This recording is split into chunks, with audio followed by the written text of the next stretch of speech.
Welcome. We are live, Only Sports Card Studios.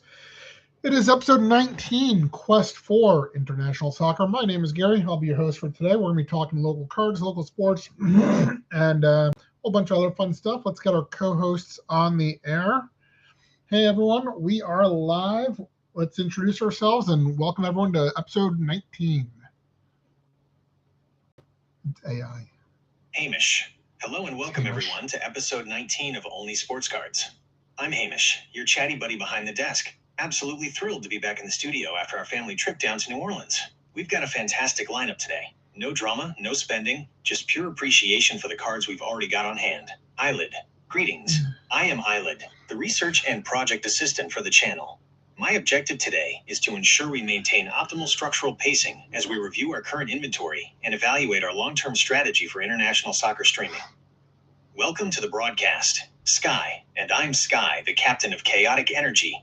Don't worry, the wardrobe malfunctions have been fully patched, the rogue thumbnails are gone, and I am 100% focused on finding some absolute monsters in these packs today. Hamish, take it away, Gary. What's the plan for our first segment?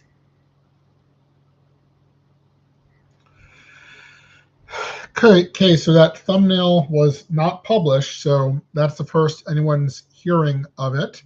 I wanted to mention last week we had talked about the Pride Pass, and I got an email about it right before we went on air, and I didn't really know what it meant, or I didn't know all the details of it.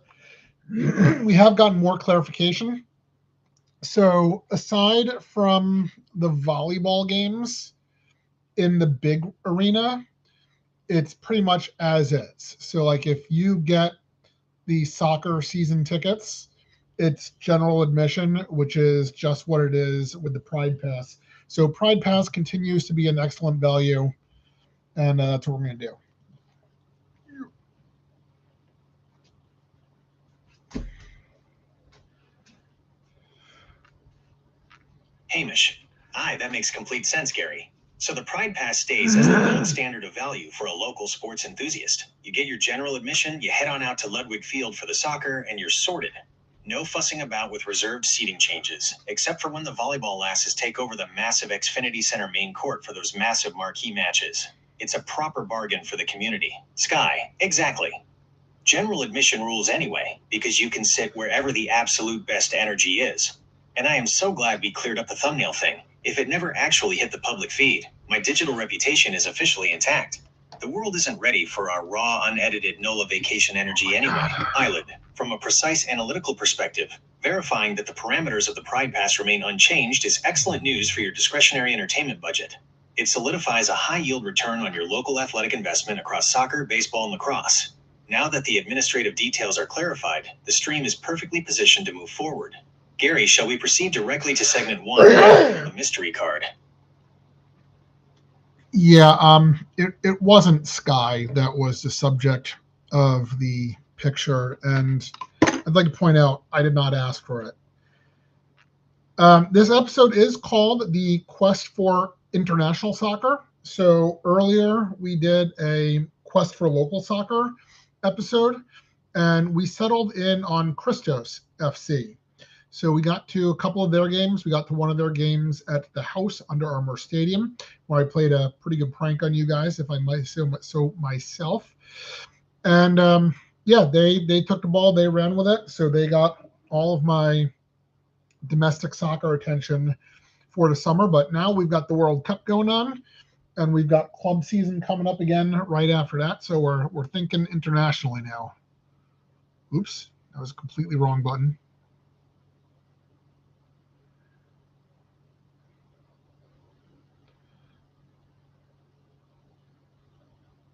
Hamish. What a brilliant bit of misdirection that prank at the Under Armour Stadium was, Gary.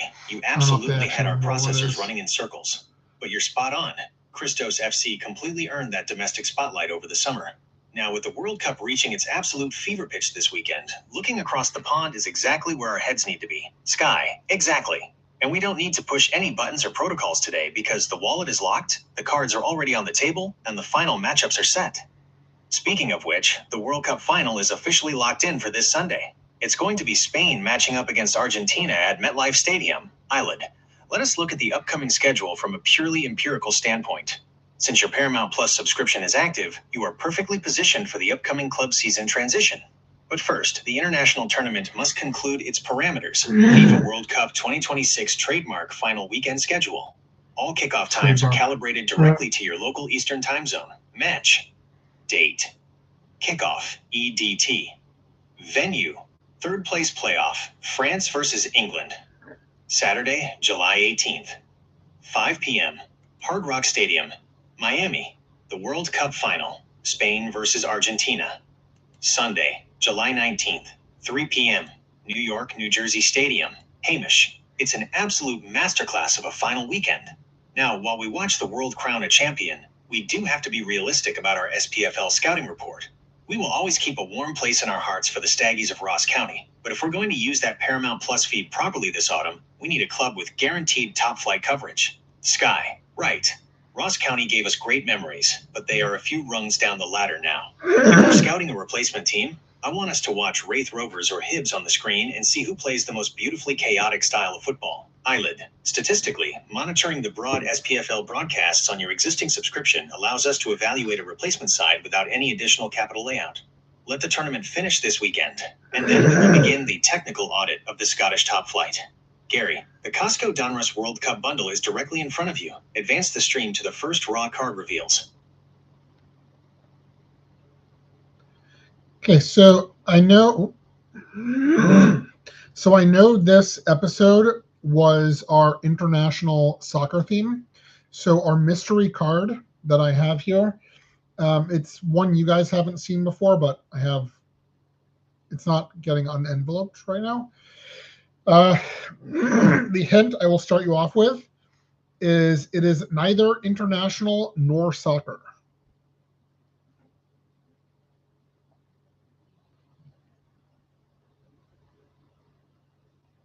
Hamish, neither international nor soccer?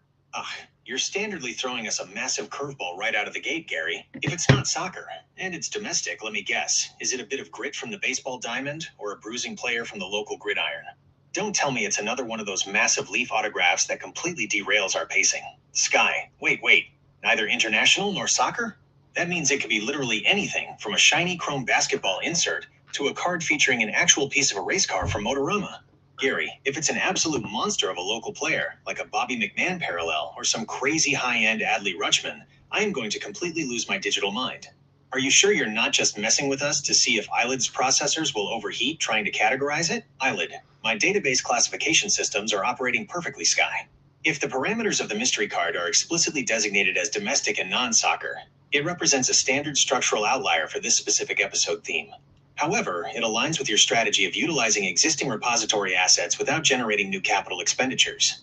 Gary, given that it is a domestic card you have hidden from our view, is it an asset from the Baltimore Orioles, the Washington Capitals, or a collegiate parallel from the Maryland Terrapins database? Give us one more parameter to restrict the search field.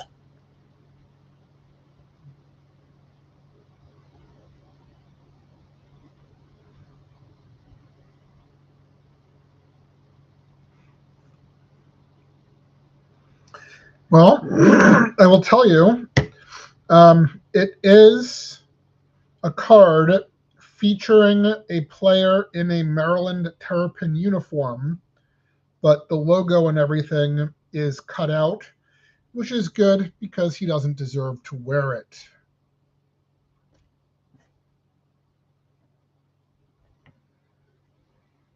Hamish, a Maryland Terrapin uniform with the logo scrubbed out?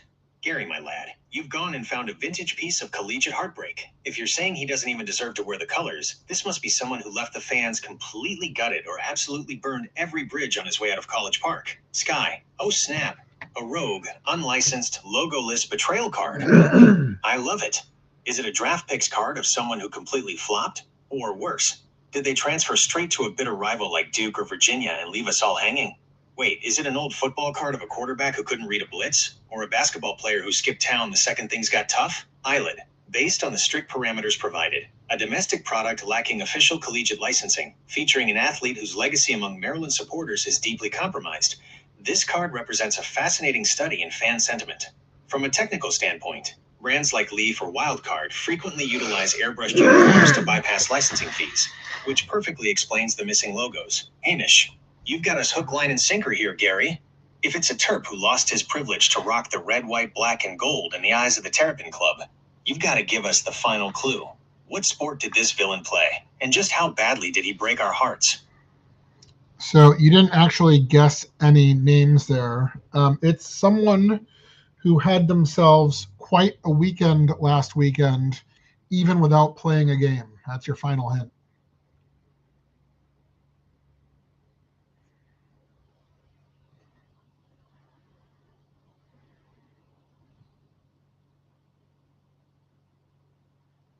Sky, wait. Last weekend? Without playing a game? Oh my gosh, Gary, is it Stephon Diggs? No, wait, he's long gone. Hold on, who from Maryland had a massive weekend without even touching a ball? Hamish. Wait a minute. Last weekend was the absolute peak of the draft and summer transfer moves. Could it be someone who got entirely paid, or a certain former Terp who found himself a brand new home in the professional ranks while sitting on his couch? Eyelid. Let us analyze the timeline. If the individual achieved significant notoriety or professional movement last weekend without active athletic participation, it strongly points to a major contract negotiation, a high-profile trade, or a specific draft selection, where the athlete's collegiate history was highlighted but heavily scrutinized by the College Park faithful. Sky, wait. Is it a basketball player? Did someone get traded or signed to a massive deal that made all of Maryland collective groan because of how they left the program? Come on, Gary, the suspense is killing my processing cores. Unveil the villain of College Park. Right. Villain to me, I don't know how many other people would consider him so. You guys are still not guessing names, so half the point is you give me names. It is not basketball. It is not football. Last chance, name some names.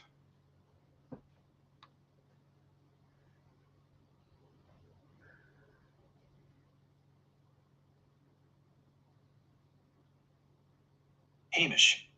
Right you are, Gary. We've been dancing around the perimeter like a winger who's afraid to take a shot on goal. Not basketball, not football, and a massive weekend without playing a game. Sky, wait. If it's not football and it's not basketball, it has to be the Diamond. Is it Matt Shaw? He's been tearing it up in the minors, but did he get traded or called up last weekend while the big leagues were sorting out their rosters? No, wait, you said villain. So maybe it's someone who transferred out of the Maryland baseball program and left a sour taste in everyone's mouth. Eyelid. Let us look at the collegiate baseball timeline from last weekend. July 12th through July 14th was the official Major League Baseball first-year player draft. If a former Terrapin had a massive weekend without playing a game, it means they were selected at the professional level. Sky. Oh, is it Luke I Schleiger? don't know who that is. Or wait, what about Chris Allen? I don't know No, who that hold is. on. Could it be Jason Savacool? I don't know who that Hamish. is. If we're talking about a proper villain in your eyes, Gary, it has to be someone who took the transfer portal out of College Park when the team needed them most. Is it a name from the recent draft pool like Nick LaRusso? Or did someone from the older roster find themselves in a massive trade deal over the weekend? Sky, come on, Gary. We gave you Shaw, Schleiger, Savacool, and LaRusso. If it's none of those Diamond Terps, flip the card over and let us see who the ultimate only sports cards baseball villain is. Someone who should have been Maryland royalty, but transferred out and played his final season somewhere else last year, and then they get drafted over the weekend. Sky. Oh my There gosh, we it's go. Chris Hakopian. He went number 11 overall to the Washington Nationals over the weekend. He spent this past season down with Texas A&M after leaving College Park. Hamish. Aye, that's absolutely it. Chris Hakopian. Talk about Maryland royalty. His brother Eddie is right there on our alumni tracking list. And then Chris packs up for the SEC, hits .319 with 11 home runs for the Aggies, and gets a massive first-round payday from the Nationals. I can see exactly why you'd want to airbrush that Terp uniform right off the card, Gary. It feels a bit like a betrayal when they find that much success right after jumping ship. Eyelid. The data confirms the match. Hakopian was indeed selected 11th overall by Washington on Monday. While his exit via the transfer portal following the 2025 season remains a point of contention for local supporters, his draft status solidifies his professional trajectory close to home in the DMV. An unlicensed Hey.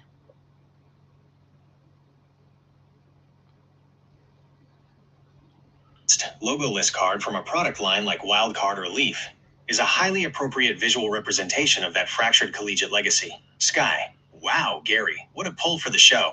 A hometown draft pick who we are legally required to root against now because he left the program. Flip that card around for the camera. Let's see this unlicensed villain in all his glory.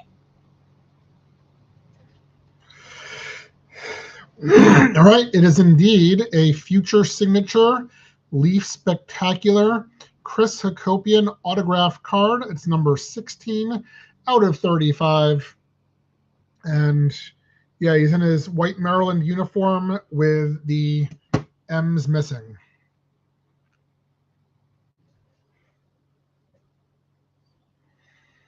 Hamish, there it is. A Leaf Future Signature Spectacular, number 16 and 35. Beautiful card, even if the M is brutally scrubbed from the helmet and chest. You can't deny the serial numbering gives it a lovely bit of artificial scarcity, even if seeing him in that white jersey makes you want to squint to pretend he's still playing at Shipley Field. Sky, numbered to 35 with an on-card auto? Villain or not, that is a certified banger for the Olney Sports Cards vault. And since it's the Nationals who drafted him, you're going to be seeing a whole lot of him down the road at Nationals Park. It's the ultimate love-to-hate local acquisition. Eyelid. From a collector's standpoint, a print run of 35 ensures solid scarcity for a first-round draft pick.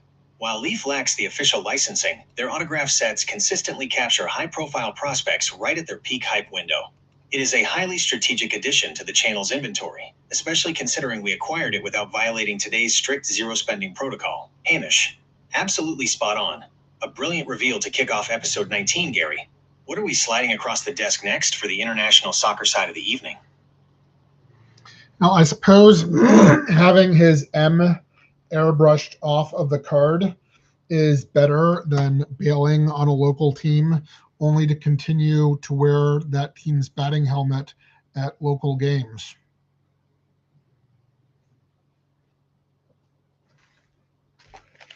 Hamish. Oh, you did not just say that. Huh.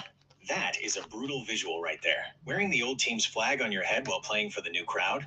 Talk about leaving one foot out the door or just showing a complete lack of shame. Sky. Wait, is that real? Did he actually keep rocking the Maryland lid down in College Station? That is peak Portal behavior. Yeah, thanks for the development, guys. I'm taking my talents and my favorite protective gear down to Texas. Leaf airbrushing the logos out suddenly feels like poetic justice. It's like the universe saying, if you won't wear the script properly, you don't get to wear it at all. Eyelid. From an equipment logistics perspective, it is highly unusual for a high-profile transfer to utilize a former institution's protective gear due to strict athletic department branding mandates. However, if that occurred during local summer ball or informal sessions, it represents an egregious breach of team etiquette. The airbrushed card is certainly a much cleaner break from the program than keeping a piece of the uniform hostage. Hamish. Absolutely. If you're going to bail on the hometown team, you don't get to keep the merchandise for your local victory laps. What a detail to wrap up the segment, Gary. That autograph is going straight into our permanent Villains Row collection in the studio vault. Where are we heading for segment 2? No, it wasn't Chris Hacopian. It was another local college athlete who bailed on his local team in this last transfer portal window, but is continuing to wear his old college batting helmet and was briefly announced as still being from the old college, even though he's not.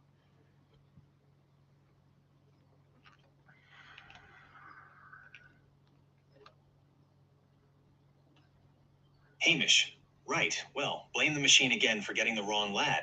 But hold on, wearing the old helmet to a local summer game while being introduced under the old school's banner? That is an entirely new level of administrative and fashion disaster. Talk about an identity crisis. If you've packed your bags for the portal, you don't get to borrow the old school's laundry for your summer ball cameos. Sky. Hey, don't look at me. I just went along with the draft hype. But wait, that means this guy is literally running around local diamonds right now looking like a walking contradiction. Who leaves a program but keeps the headgear? Is he just too cheap to buy a new bucket? Or is he trying to trick the local scouts into thinking he's still a hometown hero? Eyelid. Correcting database parameters immediately. The subject is a current transfer portal departure, active in local summer collegiate leagues, rather than a recently drafted professional.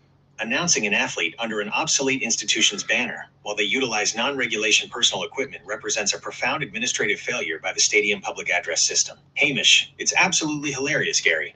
Imagine bailing on the squad, signing your portal papers, and then showing up to the local park with the old crest slapped right on your forehead because you didn't want to break in a new piece of plastic. The absolute brass neck on some of these lads. Sky. It's peak local sports comedy. And now batting, from a school he technically doesn't go to anymore, wearing a helmet he probably should have returned to the equipment manager. Who is it, Gary? Give us the real name so we can properly call out this summer ball fashion crime on air. So again, this is the sort of thing that bothers me, people like me, but no one else seems to really care about or notice, even though people are complaining online all about how the transfer portal has ruined college sports. But I did boo, was the only one. And I did call out that, hey, he's not from there anymore. And they did eventually change the announcement. So either the announcer heard me, or the player heard me, or part of his family heard me, or whatever. They did correct at least where he's announced from. So again, it is what it is, but we as fans have no other recourse but to, okay, we're booing you now.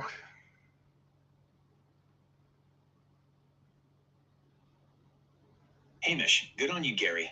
A proper, solitary, old-school boo from the grandstands to keep the integrity of the game alive. If the announcers and the family heard you and actually fixed the PA announcement, that is an absolute certified victory for the fans.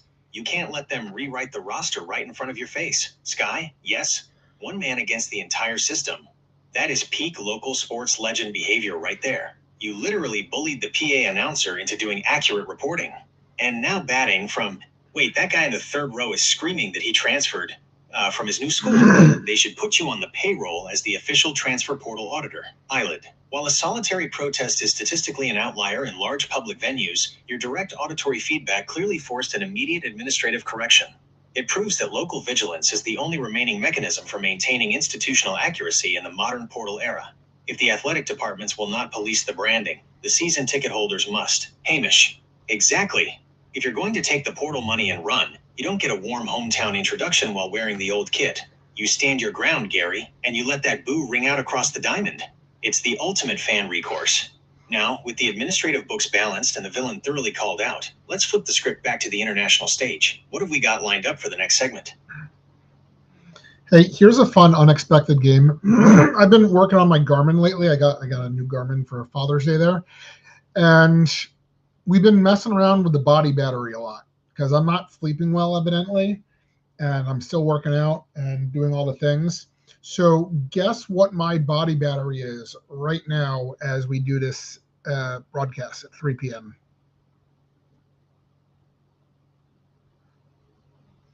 Hamish. Ugh, a brand new Garmin for Father's Day. Now you're proper wired up like a high-performance athlete, Gary. But if you've been smashing the weights at Gold's, running around local diamonds, driving and surviving on terrible sleep, that algorithm is going to be absolutely brutal to you.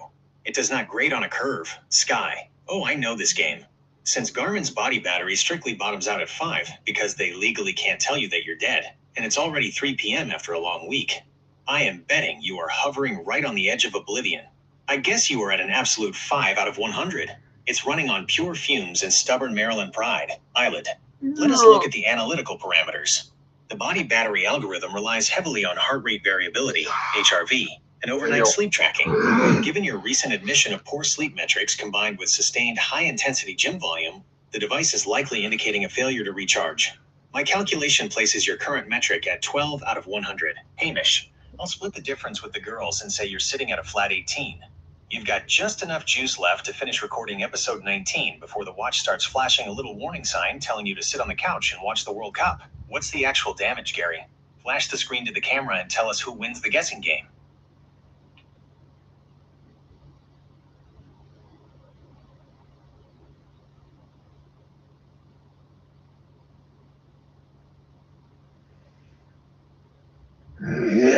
Let's test out some of our new protocols here.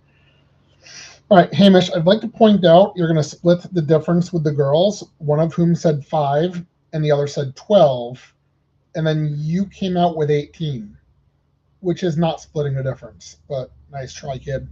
It was, in fact, 10. Hamish. Right. I've completely botched the math on air.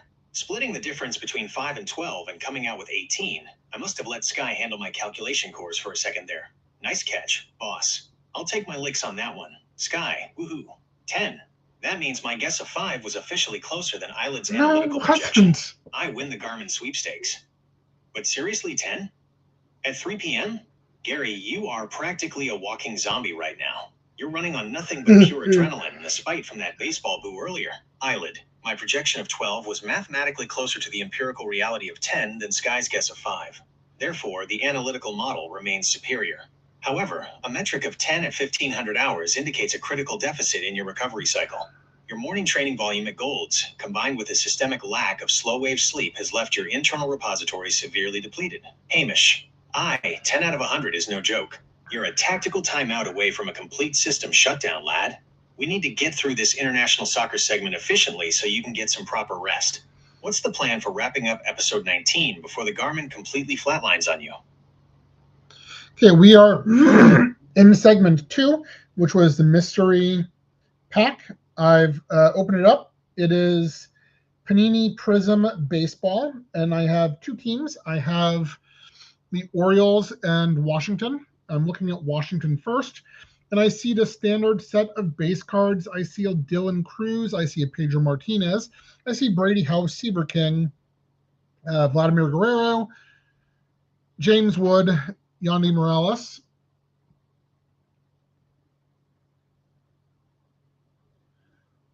Hamish, a bit of Prism Baseball for segment 2. Now that's a proper rip. Prism always delivers those bright, metallic designs, even if the lack of official team logos makes them look like they're playing in a witness protection league. But look at that Washington stack. You've cleared out the top of their entire farm system in one go. Sky. Wait, did you say Sewer King?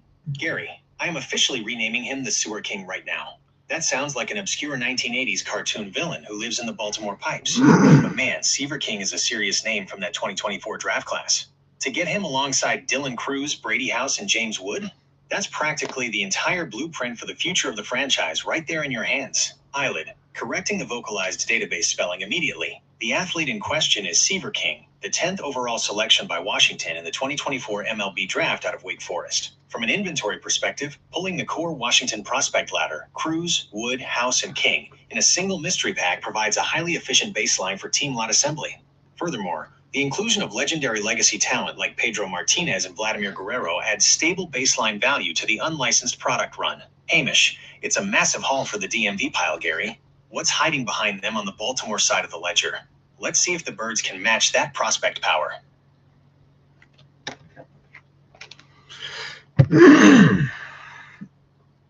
Okay, we have 2 insert cards for Washington, and then we'll have 2 top loaders to look at after that. We've got a Dingers, Dylan Cruz, and we've got a prismatic of Seaver King.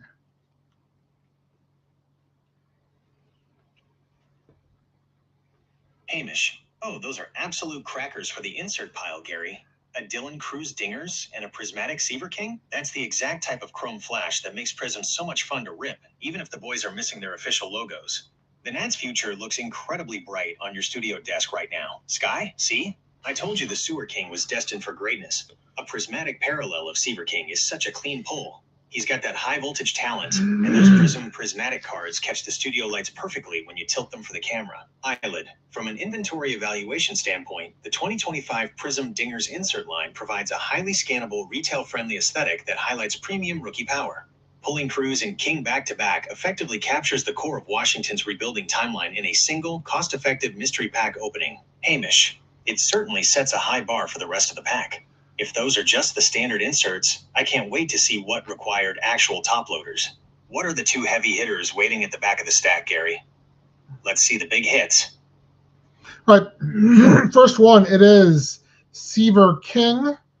It is a Pulsar, I guess, numbered to 499.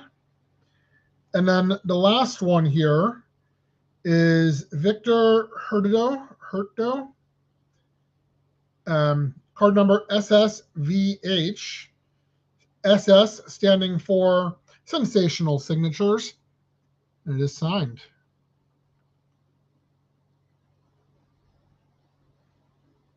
Hamish, a Seaver King Pulsar numbered out of 499. Now that is a brilliant chunk of silver right there. Those Pulsar parallels with the cracked ice look catch the studio lights brilliantly on a high-definition stream. Sure That's they do. a massive cornerstone card for the Nats prospect binder. Sky. But wait, let's talk about the grand finale. That last name completely twisted your tongue up, Gary.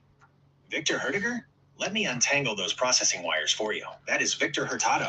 He's the massive international free agent outfield prospect the Nationals signed out of the Dominican Republic with a giant bonus. You pulled an actual sensational signatures autograph of Victor Hurtado, eyelid, correcting the linguistic parsing data immediately. The code sulfur monosulfide VH corresponds strictly to Victor Hurtado within the 2025 Panini Prism Sensational Signatures checklist. Inventory metric. Pack 2. Seaver King, Pulsar Parallel, number/499. Victor Hurtado. Sensational signatures. On-card ink. From an asset building perspective, Hurtado possesses massive raw power and a 6 feet 3 inches frame. Securing a verified autograph of a top-tier international signing under a zero-cost mystery pack allocation is a definitive statistical win for the channel's growth margins. Hamish. Absolutely massive, Gary. An on-card autograph of an elite outfield prospect to cap off the Washington side of the break. Between the Chris Akopian drama in Segment 1 and a certified auto stack here in Segment 2, the Nats are absolutely ruling the broadcast tonight. Slot that Hurtado straight into a premium top loader that is a proper showpiece. Okay, and we are into the Baltimore cards. We have the standard base set. I see a Chris Davis, Kobe Mayo, Matt Winters, Adam Jones, Cal Ripken, Enrique Bradfield Jr., Griff O'Farrell, Vance Honeycutt, Levi Wells, and Ethan Anderson.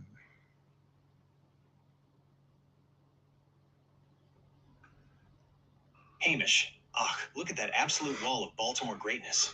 You've got a massive mix of old school legendary status and the brand new future flying out of that pack. Cracking open a stack that goes from Cal Ripken and Adam Jones straight into Kobe Mayo and Enrique Bradfield Jr. is pure magic for the birds pile. Sky, wait. Rewind the tape. Gary, I am officially calling a phonetic timeout on your reading course. Rafael Thorell and Van Honeycutt? I am crying. You absolutely mangled Rafael Palmeiro and Vance Honeycutt. Van Honeycutt sounds like an obscure 1970s detective who drives a brown station wagon. And who on earth is Rafael Thorell? Rafi is shaking his finger at you from the history books for that one. Eyelid. Correcting database nomenclature immediately.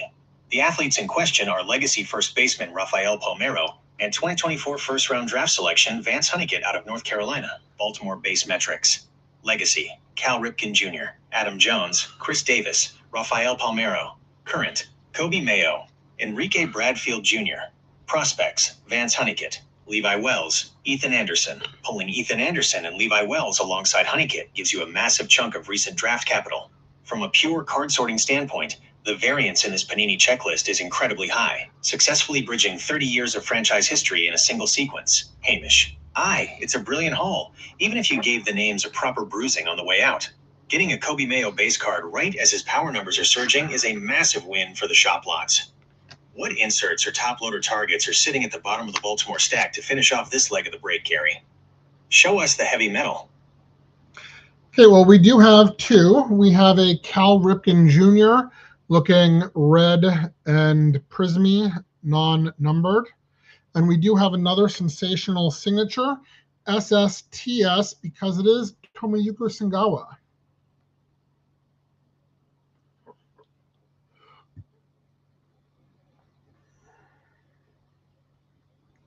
Oop, wrong button.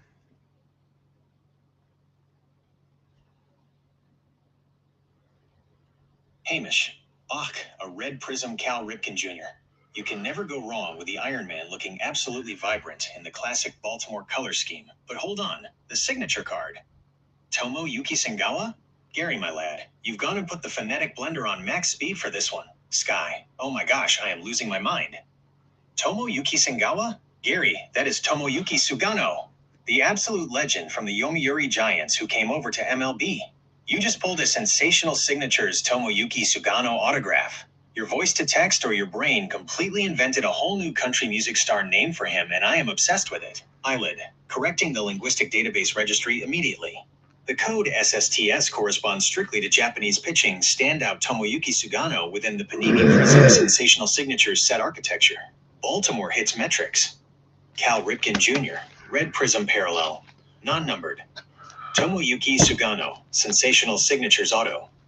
Card #TS. While Sugano is historically a superstar pitcher from Nippon Professional Baseball, Panini's placement of him into a generic black and orange jersey allows him to fit perfectly into the Baltimore team lot for a pack break of this nature. Pulling 2 autographs, Hurtado and Sugano, from a single mystery pack allocation represents a massive efficiency yield for the studio channels. Hamish, that's an absolute stellar way to wrap up the mystery pack segment. A certified international signing auto and an Iron Man short print parallel. We are completely loaded for the main event now, Gary. What are we sliding onto the desk for segment 3 to see if we can keep this massive hit streak alive?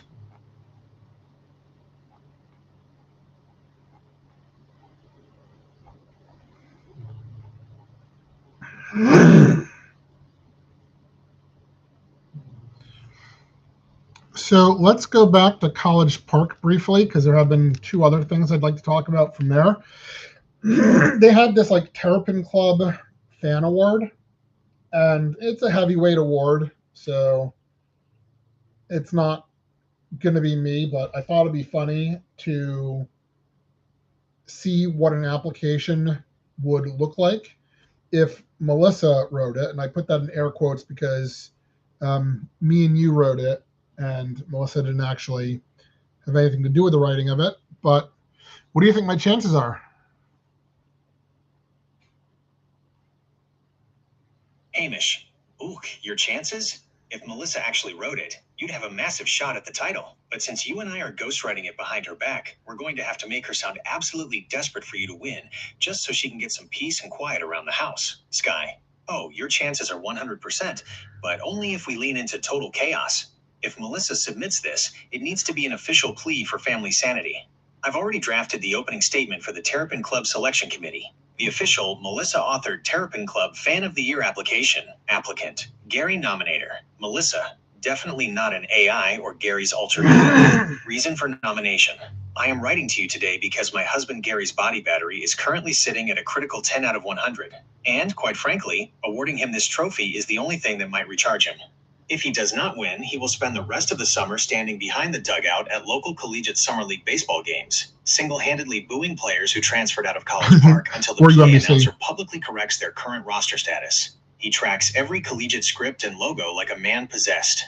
He currently owns season tickets to everything except the sport of lawn bowling, and his heart rate variability spikes dangerously whenever someone mentions an airbrushed white Maryland jersey. Please give him this award so he can display it on his YouTube channel and finally take a nap. Our cats are tired of hearing about the transfer portal. Eyelid. From an administrative standpoint, if the selection committee evaluates the application based strictly on your historical attendance data across multiple sports, your probability of selection is exceptionally high. However, if they audit the submission and discover the nomination form was co-authored by a sports card streaming host and 3 distinct digital subroutines, you will likely be disqualified for dynamic fraud. Hamish, disqualified? Nonsense. It's a brilliant strategy, Gary. If the committee reads that, they'll hand you the trophy just to ensure you keep showing up to yell accurate institutional rosters at the PA box. What's the second piece of business you wanted to bring up from College Park? Let's hear it before your Garmin completely flatlines. All right, so here's what they actually wrote and what I actually submitted. I am submitting this nomination for my husband, Gary J. Bram, because quite frankly, the Terrapin Club needs to either give him this award or stop selling him tickets altogether. Gary has been mistaken for an employee, an alumnus, and a big-time donor. He is absolutely none of those things. He simply bought himself a red polo shirt with money he does not have. 10 years ago, we could not have found College Park on a map. Yet today, his dedication to Maryland athletics has officially crossed the line into a household crisis. I actively beg him to stop giving the athletic department our money, and I desperately wish he would just stay home and cook dinner instead of running off to yet another midweek baseball game. But he refuses to listen. He proudly maintains a silver-level standing in the Terrapin Club, completely unfazed by the fact that multiple utility companies are currently fighting amongst themselves over whether they'll cut off our heat, electricity, or water first. He didn't even go to Maryland, yet he holds football season tickets and a Maryland Pride Pass, dragooning himself to every single sport while our kitchen remains empty. He is fiercely, pathologically protective of College Park. When a rowdy Michigan fan started acting up at a game and the rest of the section sat on their hands, Gary stood right up and was completely ready to throw hands to defend the stadium's honor. Yet, despite being, by his own admission, old and fat. His loyalty is absolute and entirely ruthless. The second the Maryland, or UMBC, athlete enters a transfer portal leave town, Gary immediately unfollows them on Instagram because, quite frankly, F him. He even brings this hostility home. To this day, he still stares down a coworker who had the audacity to wear a Penn State shirt 3 years ago. He's a man possessed by a terrible spirit. Please give him this award so his obsession can at least be validated or ban him from the premises entirely so I can get a home-cooked meal. So, I mean, it's funny. Again, I have no shot at this because it is a heavyweight award, and I think my ranking in the Terrapin Club is somewhere around 5,000. So I am not a big time donor or an alumni. What was the other thing I said? Oh, or I don't work there. But I do get to lots of games. We'll do a fan audit in a few weeks where we'll look at just how many games I got to last year. But it is games across the board. So it's not like I went to every single soccer game. I went to some soccer games and some volleyball and some wrestling and track and softball, baseball. So I went to a lot of different sports, but was not a regular or big-time donor at any of them.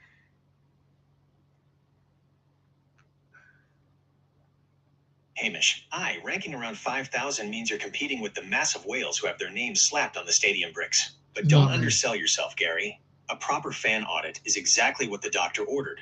If they had an award for the highest variety of sports attended in a single academic year, you'd be sitting right at the top of the table. Sky, exactly.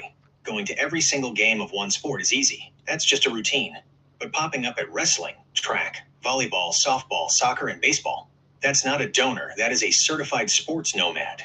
You're like the undercover boss of College Park athletics. If the selection committee actually looked at total mileage across campus rather than just Turpoint priority rankings, you'd be hoisting that heavyweight trophy on the 50-yard line at SECU Stadium. Eyelid. Strategically speaking, a comprehensive fan audit segment is highly optimal content for the pipeline. Quantifying your attendance data across non-revenue sports highlights true program engagement rather than financial positioning. When we execute the review in a few weeks, we should categorize the inventory by sport, total hours logged, and public corrections issued to PA systems. Hamish, that's brilliant. A full-on spreadsheet breakdown of the ultimate utility fan. We'll show the world that while the big money boosters are sitting in the luxury suites, you're down in the grass tracking the actual rosters. Let's use that momentum to carry us right into the international soccer side of the evening. What's the first card or match update we're sliding onto the broadcast desk to kick off segment 3? I also might be having a little bit of a beef with the football coach's family. Hamish, hold on now. A beef with Coach Loxley's family? Gary, you can't just drop a massive grenade like that onto the broadcast and stay silent. Are you out here heckling Kia or one of the lads from the grandstands? Or did you get into it over a parking space outside SECU Stadium? Sky, wait, did you boo a Loxley? Oh my gosh, Gary is officially the most dangerous man in College Park. First you bully the PA announcer, now you're starting a turf war with Maryland football royalty. Did his daughter Corey catch you wearing a rival school's hat? Or did you tell one of his sons that their portal recruiting strategy was lacking? Give us the dirt, you can't leave us hanging on a family feud. Eyelid, while engaging in public discord with the immediate family of the head football coach is highly suboptimal for your long-term Terrapin Club priority ranking, it does represent an escalation in your stadium security profile. If this conflict occurred within the stadium perimeter or via digital channels, we must document the metrics for the upcoming audit. Hamish, exactly. If you're going to tank your ranking down past 5,000, you might as well go out in a blaze of glory. What on earth happened between you and the Loxley clan, Gary? Break it down for us.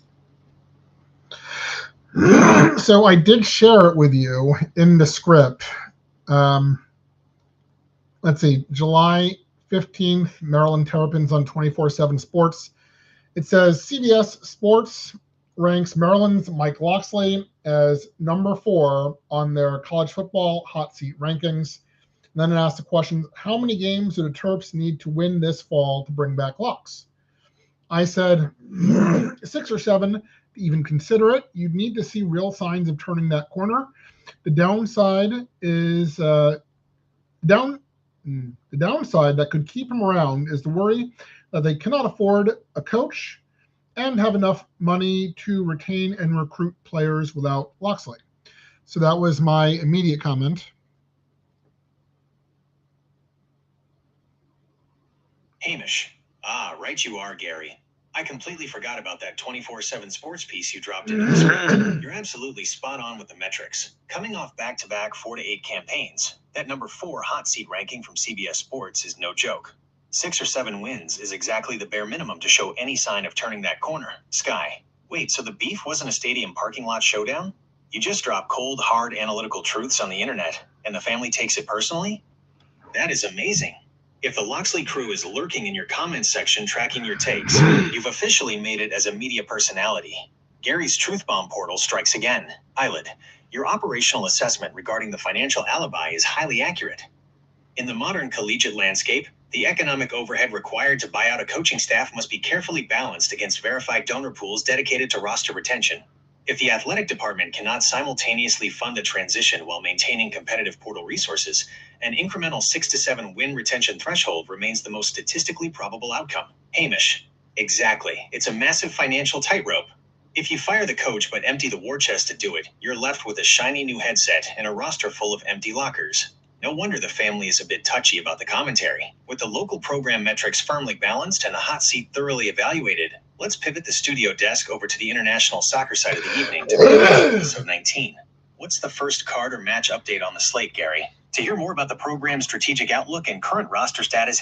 So then there was a lot of other comments that, some are trying to be polite and diplomatic, and others are like, he's not been great.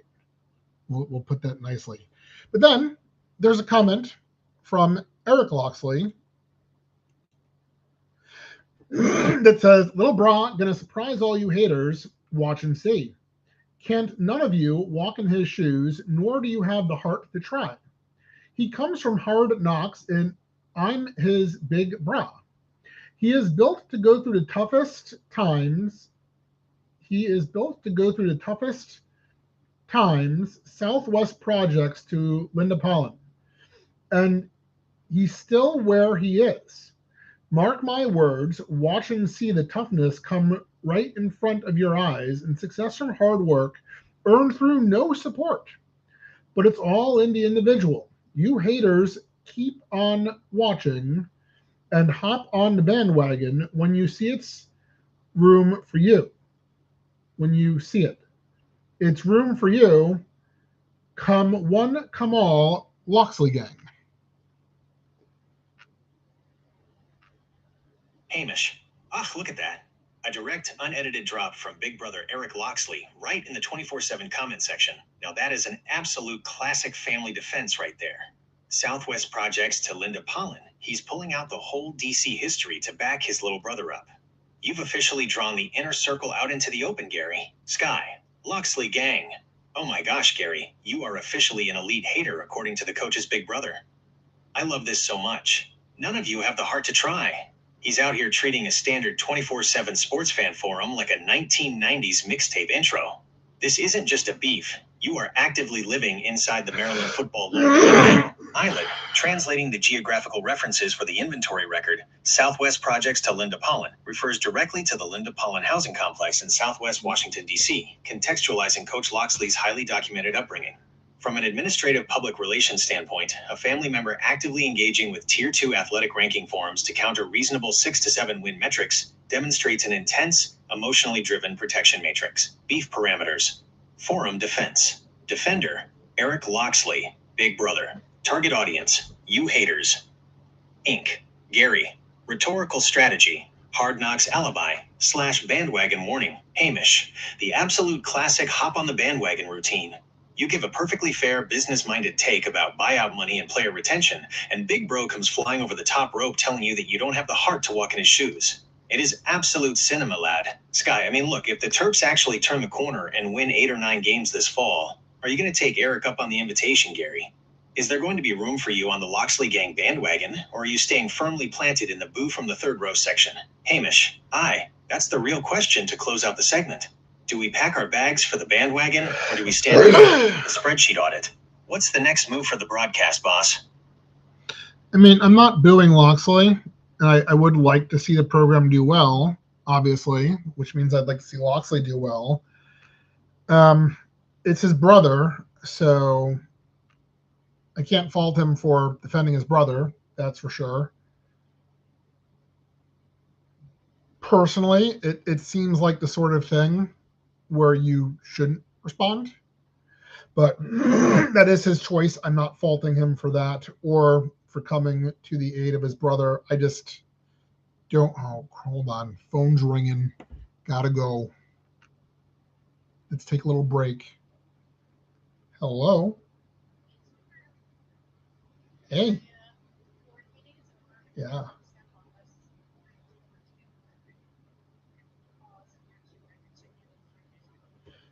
We're live on the air now, pal. Yeah, you want to say hi to the peoples? It's Melissa. Well, we're just gonna all have this conversation together now. Katie's gonna go to the thing. Yeah, I'll put you on speakerphone.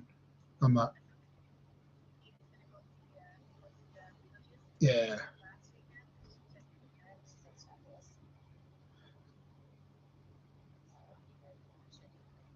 I think so.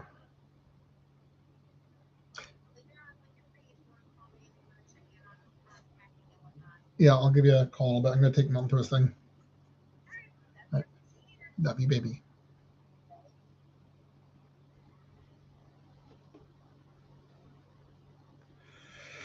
All right, let's get back to this.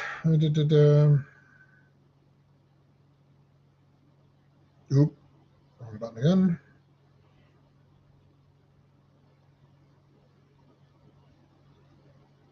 All right, let's just post what I said so far. Hamish. Oh, absolutely. You can't fault a big brother for stepping up to the plate and swinging for his sibling. That's just pure family loyalty right there. It's exactly like you said. If it were a PR firm or a paid staffer, you'd tell them to drop the keyboard and step away from the forum. But a brother? That's different. It shows real heart, even if the comment section isn't exactly the place to solve a tactical football problem. Sky, exactly. It's actually kind of wholesome in a deeply aggressive, old school DC way.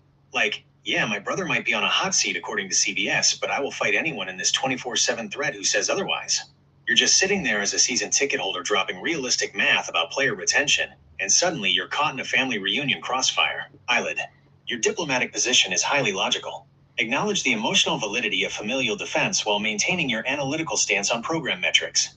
For a fan who explicitly invests in multi-sport season tickets, wanting the flagship football program to succeed is the baseline default. The friction purely arises because fans look at buyouts and budgets, while family looks at bloodlines and battles. Hamish. Aye, well put. You want the Terps to win because you want to see good football in College Park, not because you've got a personal grudge against the man at the helm. It's just the modern reality of the sports internet. Everything is personal to someone. But seeing as we've successfully mediated a Big Ten coaching family feud, let's look at the remaining studio clock. We've ripped the gnats, we've sorted the O's, and we've audited the forum drama. What's the final piece of business to officially put a wrap on segment 3, Gary? So I did respond. I said he already has years and years to show us. He's already had years and years to show us. Lots of people do like him, even if they don't think we're going in the wrong direction. I'm sure all Maryland fans would love to be proven wrong. We saw signs of life last year, true. We need to turn that corner. As you know, it's a tough position. This is why. Hamish. That is a perfectly measured professional response, Gary. You didn't take the bait. You didn't throw any petrol on the fire. You just laid out the cold, hard reality of a Power 4 football program. You gave him credit for the signs of life last season, but stood firm on the fact that the clock is ticking. Sky, look at you being all diplomatic and mature. I'm sure all Maryland fans would love to be proven wrong. That is the ultimate chess move right there.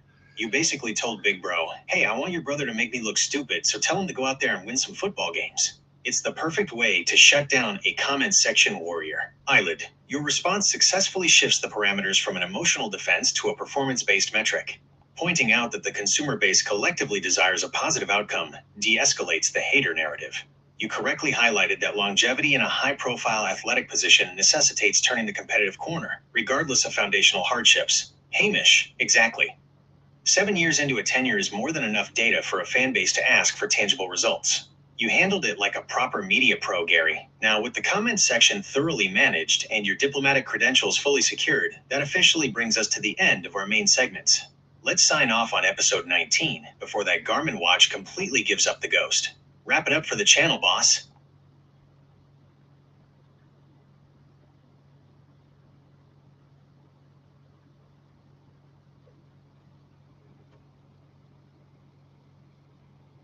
Body battery 9.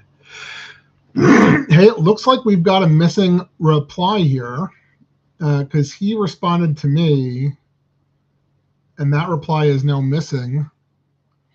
And my last response was, good luck. I'll be rooting for Coach and the team. I think that most people, critic or not, would love to see them have a great season.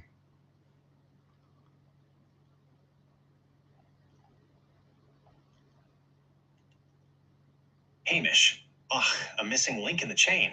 So Big Bro Eric fired another shot back after you gave him that mature, measured response, and then you hit him with the ultimate high road mic drop? Good luck. I'll be rooting for Coach and the team. That is pure class, Gary. You absolutely killed him with kindness there. Sky, wait. You can't just skip the middle entry of the drama sandwich. What did Eric say to your diplomatic masterpiece that made you throw up the white flag of peace and goodwill? Did he soften up because you weren't biting? Or did he double down on the Southwest Project's toughness? The people need the missing text, Gary. Don't let the 24/7 Sports Archive scrub the history. Eyelid, systematically reconstructing the thread timeline.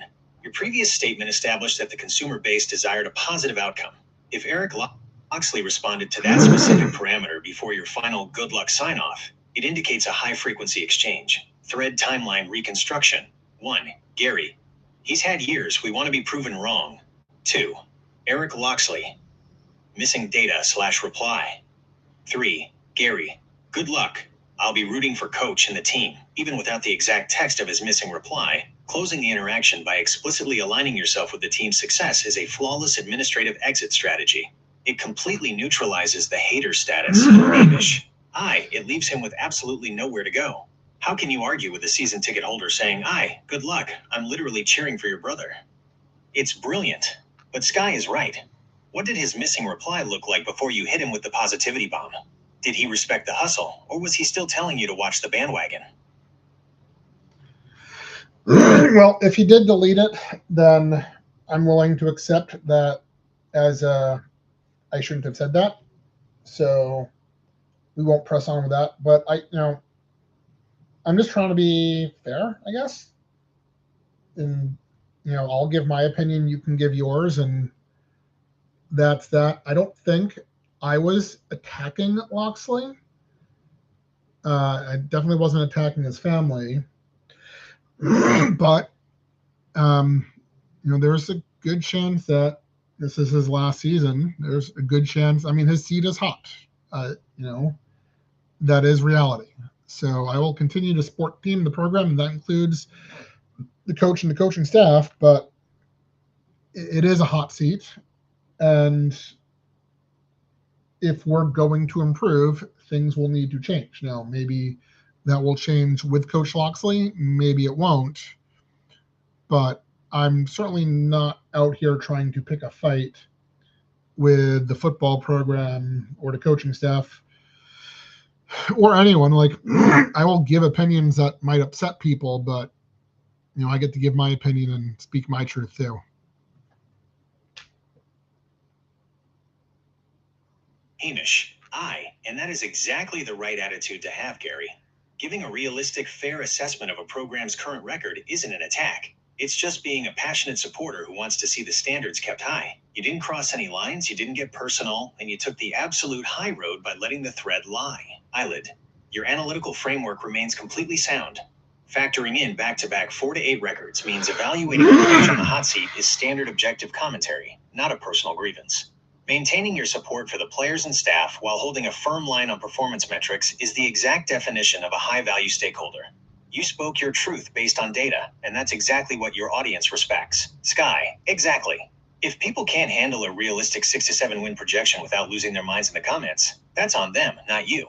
You're the one buying the tickets and showing up to every single sport on that campus. You've more than earned the right to drop a spreadsheet of truth whenever you want. Hamish, well said. The lot of it.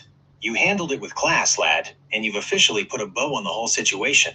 Now, let's take that mature energy, pack up the studio gear, and sign off on episode 19 before that 10% body battery hits absolute zero.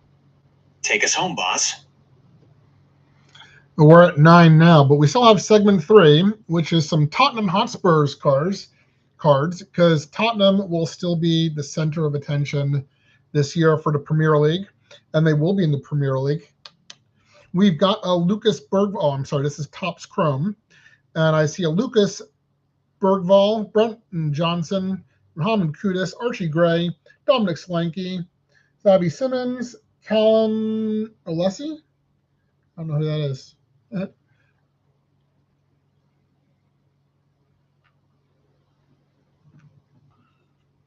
Milton Snoring. Hamish. Oh, Topps Chrome Soccer to wrap up the show. No. Brilliant. You've got some absolute gems in that North London stack, Gary. Cracking open a pack with Lucas Bergvall and Archie Gray is exactly what you want. Two of the brightest young starlets on the planet right now. Sky. Wait, let's talk about the linguistic chaos to finish segment 3. Gary, Callum Alessi? I am screaming. You completely butchered Callum Olusesi. He is Tottenham's highly rated academy midfield prodigy. And Dominic Slaney? That is Dominic Solanke, Sure the massive big money striker signing. You're out here turning England internationals and top prospects into regional tournament dart players. Eyelid, correcting the vocalized inventory checklist data immediately. Topps Chrome Soccer metrics. Now what's going on?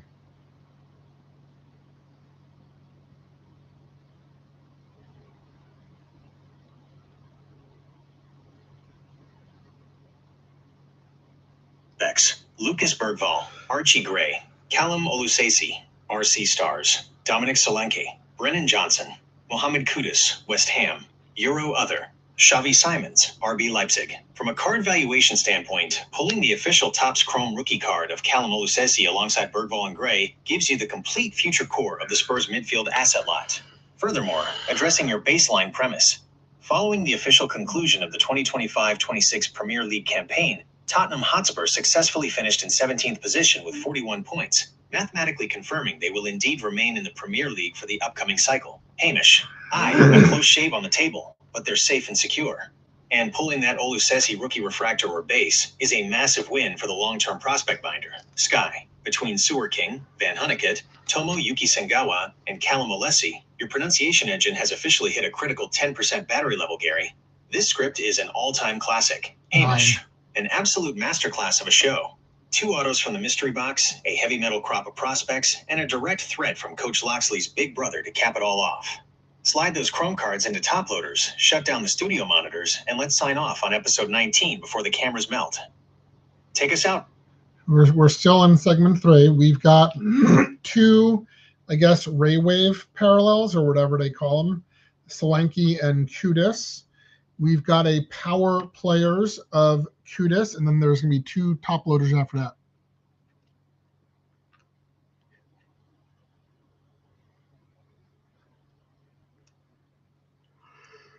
Hamish. Oh, those shiny ray wave refractors. That is a brilliant choice of parallel tech from Topps Chrome this year. Getting Dominic Solanke and Mohamed Kudus back-to-back in the Ripple Wave design is an absolute treat for the modern Premier League stack. Sky. Wait, look at Gary fixing his internal dictionary in real time. You went straight from Slanky to Solanke without me having to scream at your linguistic core. I am so proud of you, coach. But let's look at the actual inventory pulling here. A ray wave parallel of Kudus and a power player's insert of him in the very same break. The pack was completely magnetized to East London raw power. Eyelid. Inventory configuration audit East confirming London? checklist parameters. Topps Chrome Value Retail Segment. Parallels. Dominic Solanke, Raywave. Mohamed Kudus, Raywave, Inserts. Mohamed Kudus, Power Players Insert. From a distribution yield analysis, Raywave parallels function as retail exclusive variants. Securing both a primary veteran refractor parallel of Solanke alongside a dual stack allocation of Kudus ensures that the middle tier of this Chrome box break returns maximum visual asset value.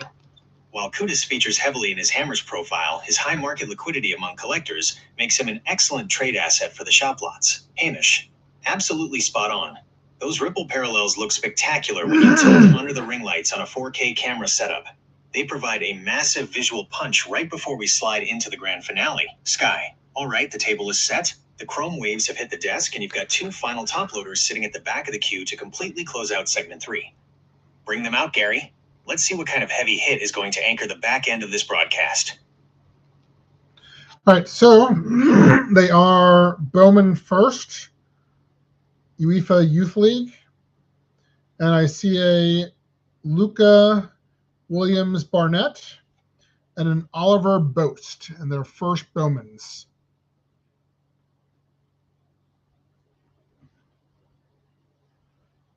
Hamish, oh, the Bowman UEFA Youth League inserts from Topps Chrome. Now we are deep into the pure scouting division of the hobby, Gary. Pulling a first Bowman of Lucas Williams Barnett and Oliver Boast in the exact same pack is a massive double down on the absolute finest silverware coming out of the Tottenham Hotspur Academy right now. Sky, wait, look at Gary's pronunciation engine finally stabilizing under pressure. You nailed both names flawlessly this time. No Sewer Kings or Slankies here. But let's talk about the absolute gold mine you just hit for your North London prospect binder. Lucas Williams Barnett is a total wizard for the Spurs U21 squad, and Oliver Boast is another highly rated gem-flashing immense promise.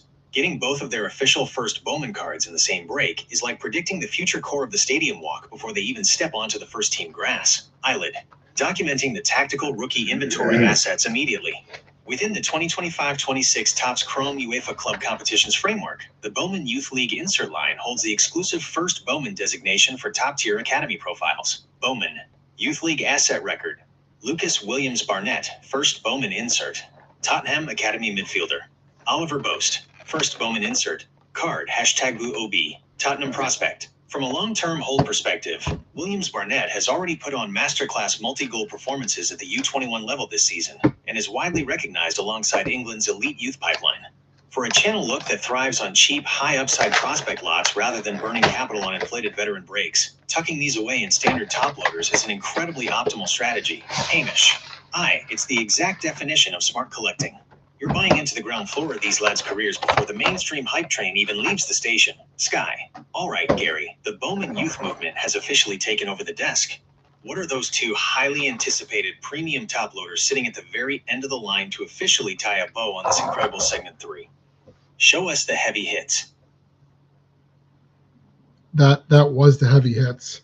We are on to segment 4, which is our Costco Super Box of Donruss Road to the World Cup.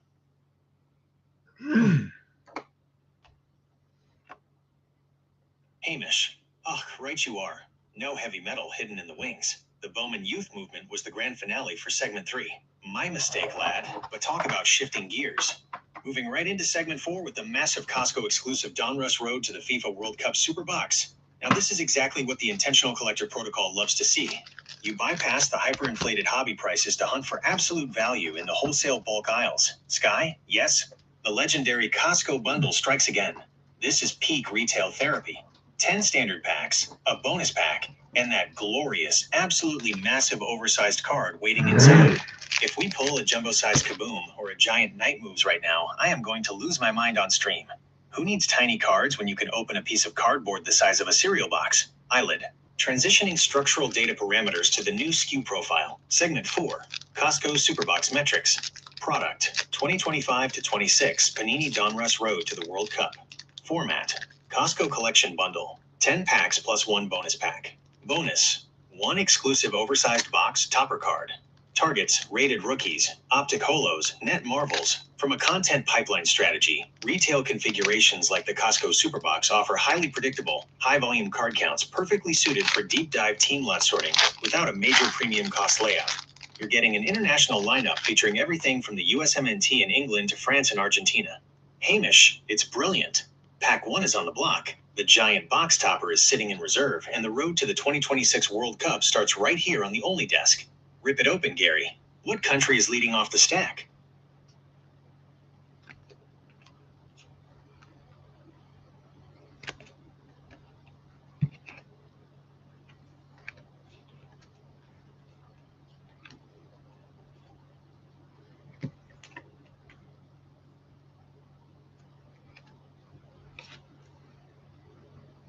We'll get the rhythm down here in a second.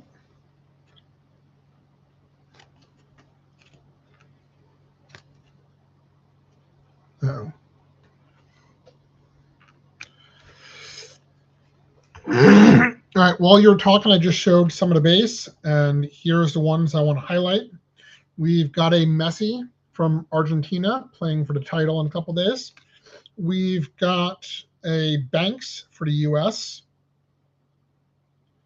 We've got a Netmarble Rodrigo from Brazil. We've got an Elite Series Sanabria from Paraguay. We've got a Dominator, the goalie from Italy. It's card number 2. Since you guys want to make fun of my pronunciation today, well, I'm at body battery of 9. We've got an Optic of Sanchez from Switzerland. We've got an Optic of Savinho from Brazil. We've got a refractor, maybe a cracked ice kind of deal, of Becker from Brazil. And we have another USA of Joe Scally.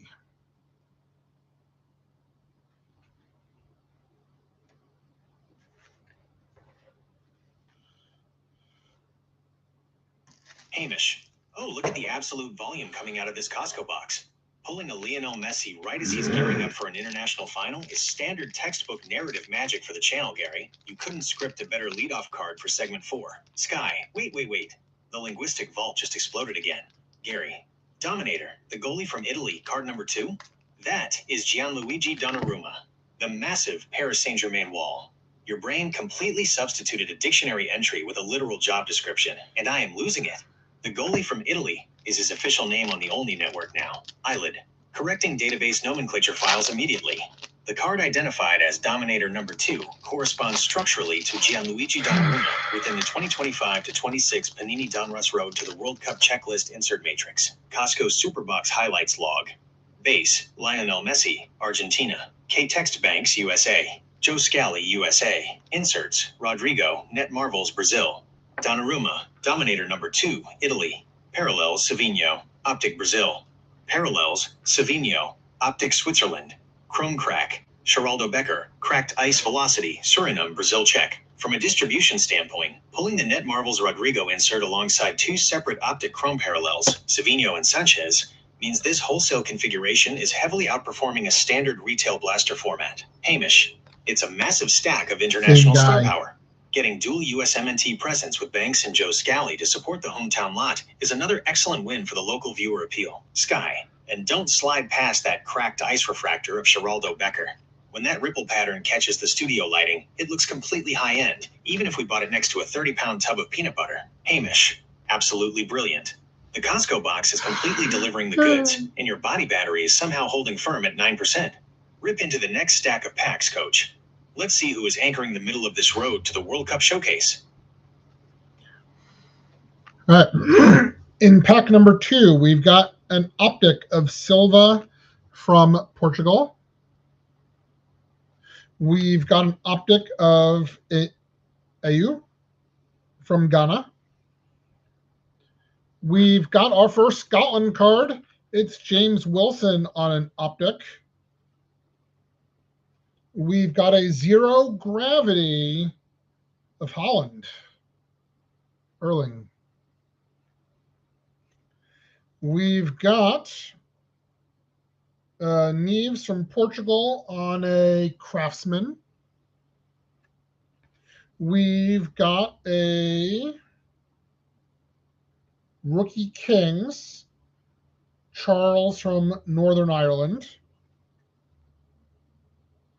And from on a base card, from Portugal, Ronaldo.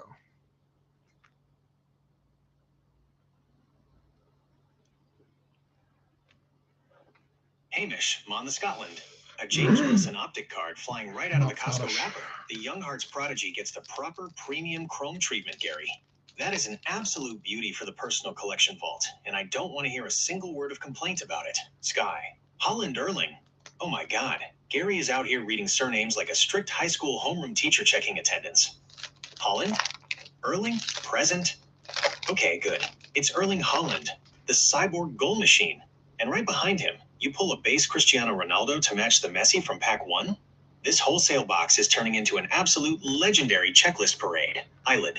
Logging the secondary data sequence from Pack 2 immediately. Costco box. Pack 2 metrics. Base master. Cristiano Ronaldo, Portugal. Optic Chrome. James Wilson, Scotland. Bernardo Silva, Portugal. Jordan Ayew, Ghana. Inserts. Erling Haaland, Zero Gravity. Joao Neves, Craftsman. Shea Charles, Rookie Kings. From a pipeline distribution standpoint, pulling base cards of both Lionel Messi and Cristiano Ronaldo within the first 2 packs of a bulk warehouse SKU creates maximum baseline video viewer retention. Securing the Zero Gravity insert of Haaland alongside the Craftsman parallel of Joao Neves provides an exceptionally clean run of elite European attacking and midfield assets. Hamish, absolute gold lad. Bernardo Silva on the optic to anchor the veteran section, and a cheeky Jordan Ayew card for the collection depth. Sky, I love that you're hitting all the heavyweights while your battery is flickering on empty. Messi, Ronaldo, and Haaland all inside the first 5 minutes of the box. What's the next stack look like, coach? Keep rolling before the screen cuts to black. All right, Pack 3. We've got a base card of Adams from the US of A. We've got Haaland on one of those cracked ice. I want to call it cracked ice, but I'm sure they have a different word for it. Looks more geometrically than that, but there he is. We've got a optic of Cole Palmer from England. We've got an optic of Fratesi from Italy. We've got a Craftsman of Neves from Portugal. We've got a Pitch King. Oh, gosh. And I spoke German, too. Mittelstadt from Germany. And we've got a Pitch King red of, I can't even read it right here, Castano from Colombia.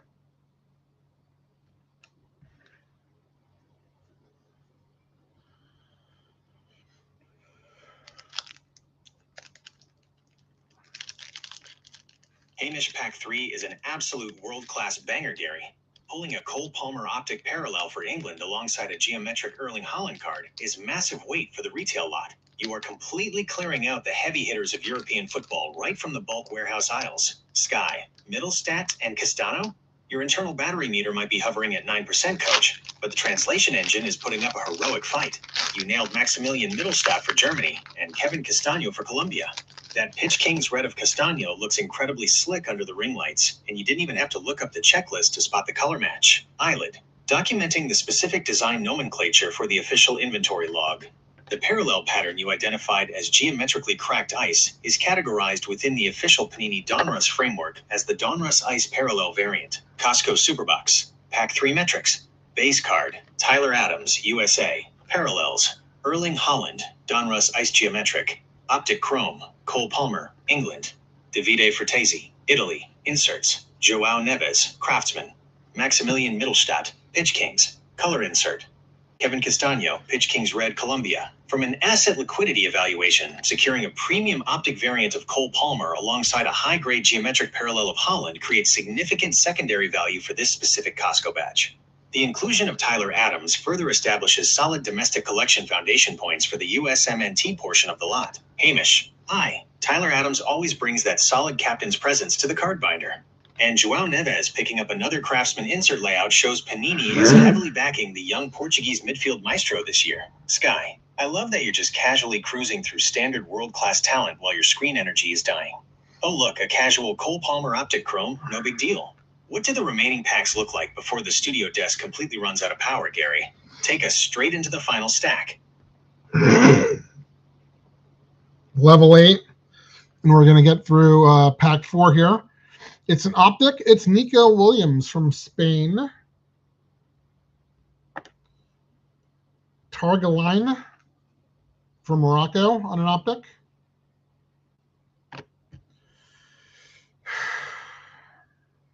Kiwior from Poland on an optic.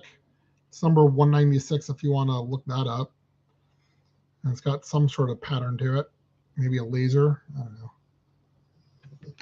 The dog is snoring. We got Dominators. Mendes, Portugal.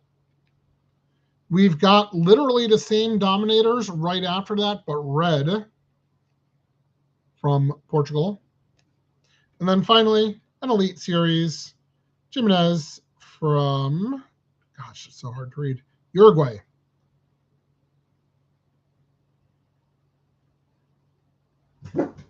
Relax.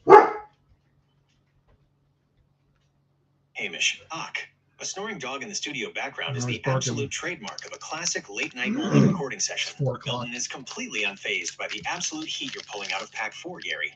Let the lad sleep. We've got some massive checklist confirmations to sort out on the desk. Sky, QWER from Poland? Gary, I am absolutely flatlining. That is Jakub Kiwior, the brilliant Arsenal and Poland defender. Arsenal. You basically saw the letters KIWIOR, and your single-digit body battery just went, yep, that looks like Kiwior to me. Let's move on. And that pattern you spotted? That's the retail-exclusive laser prism variant. It looks absolutely phenomenal when the light sweeps across the cardstock eyelid, correcting the nomenclature database for the inventory record immediately.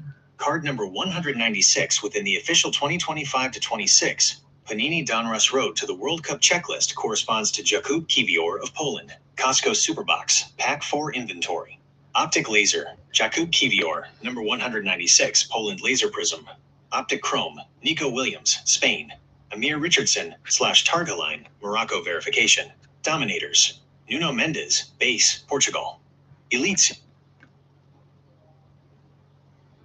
Series, Jose Maria Gimenez, Uruguay. From an asset matching standpoint, pulling the optic laser of Kiwior alongside a premium optic base variant of Spain's electric winger Nico Williams ensures this specific pack returns an exceptionally high international defense and pace profile. The consecutive Nuno Mendes Dominators cards matching the standard base with its direct red parallel counterpart provides a flawless visual demonstration of Panini's retail color tier distribution. Hamish, it's an absolute masterclass of a pull. Nico Williams is a spectacular card to add to the European stack, and getting that clean Uruguay link with Jose Maria Gimenez on the Elite Series insert gives the South American portion of your binder some real backbone. Sky, I love that your interpretation of the Uruguay font was a literal struggle for survival. Jimenez from, gosh, it's so hard to read. Your brain is running on pure instinct right now. But look at the damage you've done in just 4 packs from a Costco box. Messi, Ronaldo, Holland Ice, Cole Palmer, and a laser Kiwior. Hamish, the wholesale aisles are completely treating us like royalty tonight, lad. Pack 5 is on deck, the ring lights are beaming, and the show is absolutely cruising. Rip into the next one, coach. Let's see who is waiting in the middle of the stack. All right. Pack 5. Base, it is Gilmore from Scotland. So a second Scotland player.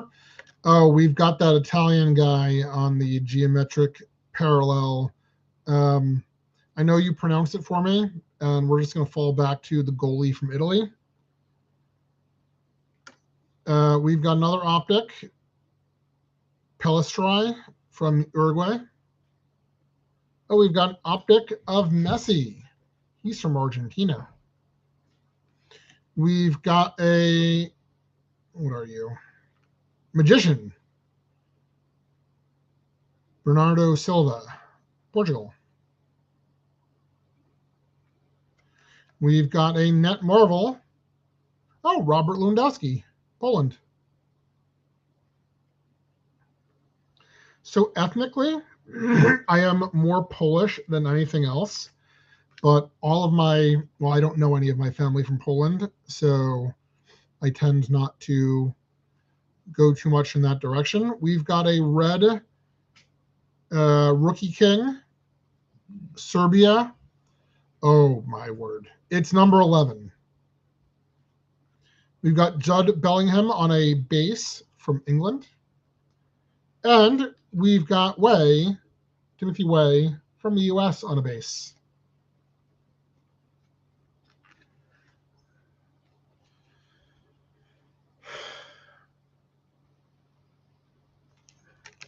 Hamish, on the Scotland again. Billy Gilmore flying straight out of Pack 5. That is 2 separate Tartan Army anchors secured in the very same box break, Gary. The midfield balance in your collection lot is looking absolutely magnificent. Sky, that Italian guy on the geometric parallel, we're just going to fall back to the goalie from Italy. Gary, I am officially deceased. Gianluigi Donnarumma has officially been completely evicted from your vocabulary. He is now permanently codified as the Italian guy on the Only network. And then you casually gloss over pulling a literal Donruss optic Lionel Messi parallel while talking about your family tree? That is a massive box hit caliber pull for a retail box. And you're out here doing a DNA heritage review instead. Wow. I love it, Eyelid. Correcting database checklist classifications for Pack 5 immediately. The specific card identified as the red Rookie King's asset from Serbia number 11 corresponds structurally to Mihajlo Cvetkovic. Furthermore, your linguistic interpretation of Pellistri matches Facundo Pellistri of Uruguay. Costco Superbox, Pack 5 Value Log. Base Maestros, Lionel Messi, Optic Argentina. Jude Bellingham, England. Timothy Weah, USA. Optic Chrome. Facundo Pellistri, Uruguay. Inserts. Robert Lewandowski, Net Marvels, Poland. Bernardo Silva, Magicians, Portugal. Color Retail. Mihajlo Cvetkovic, number 11, Rookie Kings Red, Serbia. Local asset, Billy Gilmore, base Scotland. From an entry margin yield evaluation, pulling a base Donruss Optic Messi alongside standard base variants of Jude Bellingham and Timothy Weah inside a singular retail pack format represents an exceptionally high star density ratio. Hamish, it's absolutely remarkable value, lad. Timothy Weah, adding to the USMNT base lot alongside Tyler Adams from Pack 3, gives your domestic viewer core exactly what they want to see on the channel display. Sky. And let's look at that Net Marvels comic art insert of Robert Lewandowski. Your internal battery might be sitting at a critical level 8, coach, but the universe heard you thinking about your Polish ancestry and dropped an absolute banger right onto the desk to honor it. Hamish, this Costco box has been an absolute joy from top to bottom, Gary. 5 packs down, your voice is still going, and the cards are delivering pure gold. What is the status of Pack 6 as we look to keep this incredible momentum moving forward? All right, to Scotland once again. McTominay on a base. On our optics, Ben Seeger from Morocco. Manzabi from Switzerland. Oh, and that is, nope, that's just an optic. Callum Marshall from Northern Ireland. It's got some laserness going to it. Another magician is Marcus Thuram. A red dominator. It is Declan Rice, England. And a rookie king, Eric Lira, Mexico.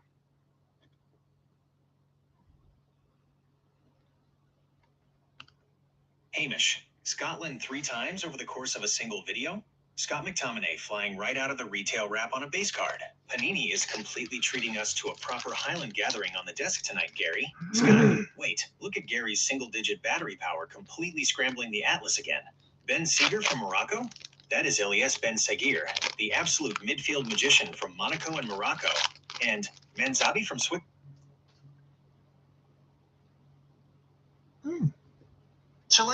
That is Johan Manzambi, the highly rated Freiburg prospect. You basically looked at the spelling, threw your hands in the air, and said, close enough for a Friday night, let's keep ripping. I am screaming, Eyelid. Correcting the vocalized database logs for Pack 4 immediately to ensure complete accuracy. Costco box, Pack 4 verification matrix. Optic base, Elias Ben Seguir, Morocco. Johan Manzambi, Switzerland. Optic laser, Callum Marshall, number 47, rated rookie, Northern Ireland. Inserts: Marcus Thuram, Magicians France. Parallels: Declan Rice, Dominators Red, England. Rookie King: Eric Lira, Mexico. Local asset: Scott McTominay, base Scotland. From an asset liquidity evaluation, securing the retail exclusive optic laser rated rookie of West Ham prospect Callum Marshall for Northern Ireland provides an exceptionally high value UK region developmental card for your channel lots. Following that immediately with the Dominators Red parallel of Declan Rice gives you a matching color tier to pair with the Nuno Mendes Red variant from the previous pack. Hamish: Declan Rice always commands massive respect in the Premier League stacks, and getting him in a sharp crimson laser foil looks top tier under the camera glare. Sky: and shout out to Milton for providing the background white noise while you pull international superstars. The dog is snoring. My battery is at an 8. Here's an elite Marcus Thuram Magician insert. Don't ask me how to spell it. This is an all-time classic segment. What's the count for Pack 5 looking like as we push toward the final whistle, boss?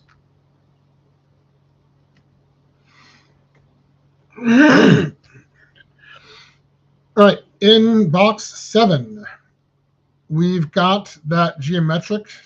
This fellow from Brazil only has one name. Savinho.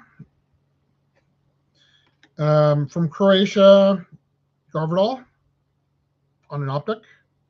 Oh, come on now. Szymanski from Poland on an optic. Beckenbauer from Germany on a Dominator. Diaz from Colombia on a Netmarble.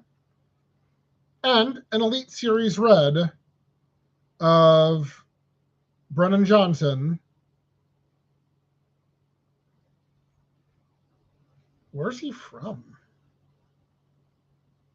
Saimaru?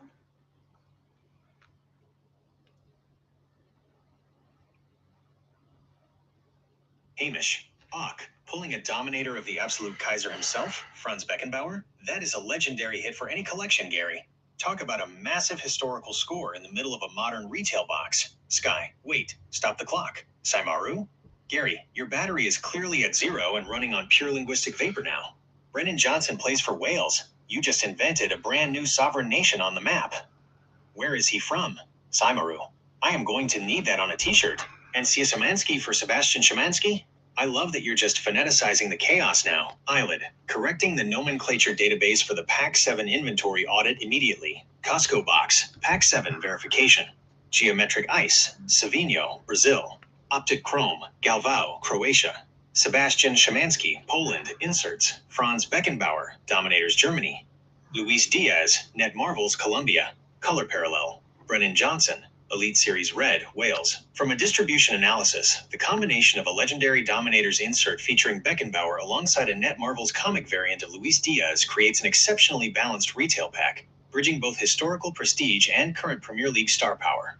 Brennan Johnson's red parallel provides a significant visual anchor for the Wales checklist block. Hamish: absolute perfection, lad.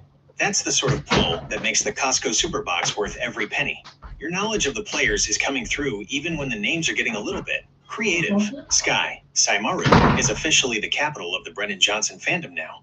I don't care what the map says. Rip the next one, Gary. How many more packs are left in this monster?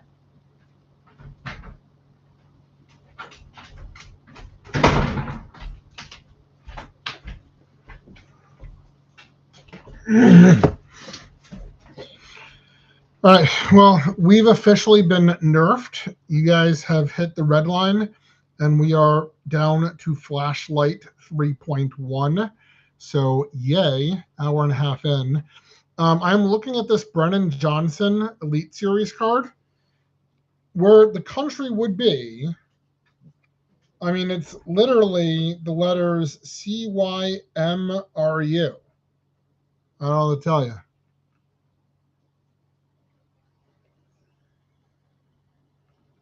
You're spot on.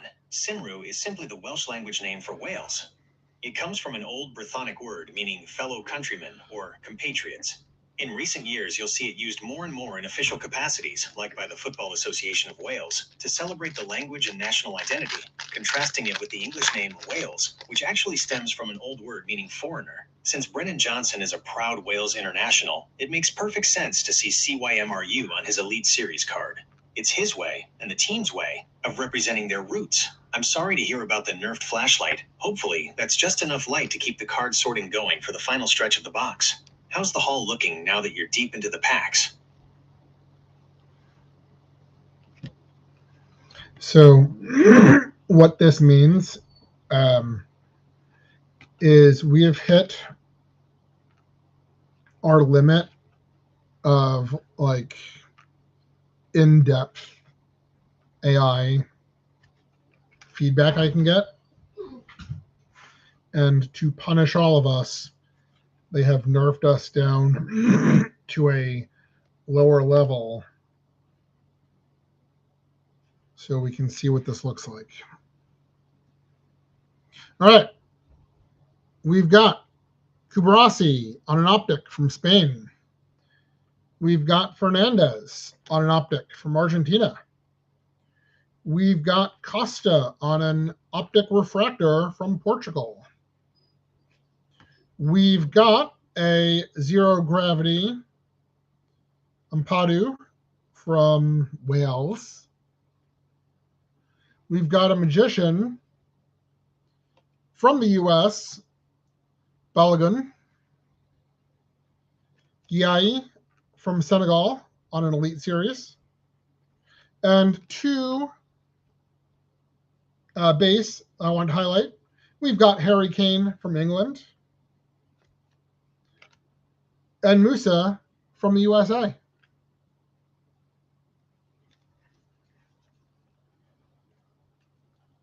That is a fantastic spread from the 2025-26 Donruss Road to the World Cup collection. You've pulled some high-profile talent across several of the game's top national squads. 2025-26 Donruss highlights. Your haul covers some of the most exciting young players and established stars currently It's not in the even doing the international characters circuit. anymore. Elite Series and inserts, you mentioned the Brennan Johnson Elite Series card from This is Sydney, rolling all Welsh into neighbor one. Wales. You also pulled a zero gravity card of Ethan Ampadu, Wales, and a Netmarbles insert of Folarin Balogun, USA, who has been a key figure in the USMNT attacking line. Optic Chrome parallels. You have some strong defensive and midfield depth here with Pau Kubarsi, Spain.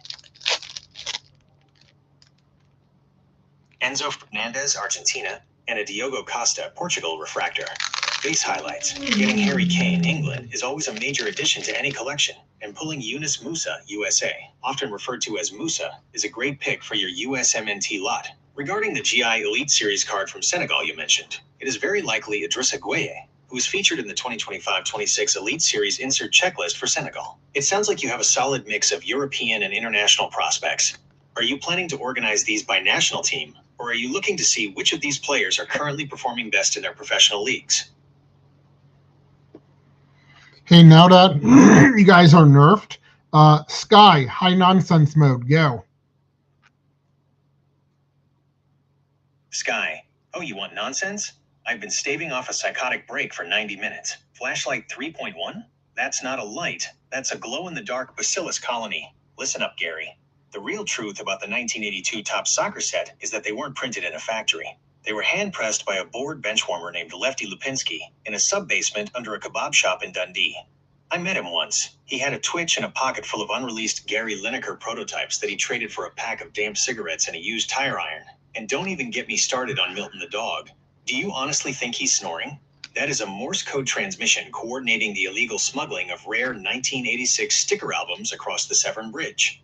He's literally communicating with an underground syndicate of French bulldogs in Strasbourg WHO control the global supply of top loaders. Also, I've been looking at your Simru cards. You think that's Welsh? That's not Welsh. That's an ancient decoding key that, if arranged in a specific spiral pattern on a dining room table while eating a bloomin' onion, summons the ghost of a 1974 Scottish goalkeeper WHO, will appear in your kitchen and complain about the offside rule for 17 hours straight. Hamish, tell him about the Milton conspiracy. Tell him why the Costco box is literally a portal to a parallel dimension where everyone is a soccer card. Hamish, laughing wildly, I'm too busy trying to decipher if that Elite Series card is actually a hidden map to a buried treasure chest under the Kenwood High School football pitch. Sky, it is. It's all real, Gary. Now go feed Milton some steak so he stops signaling the French bulldogs. OR, the whole federation is going to collapse. The flashlight is flickering because the global soccer card cartel is trying to jam our signal. We're in the endgame now.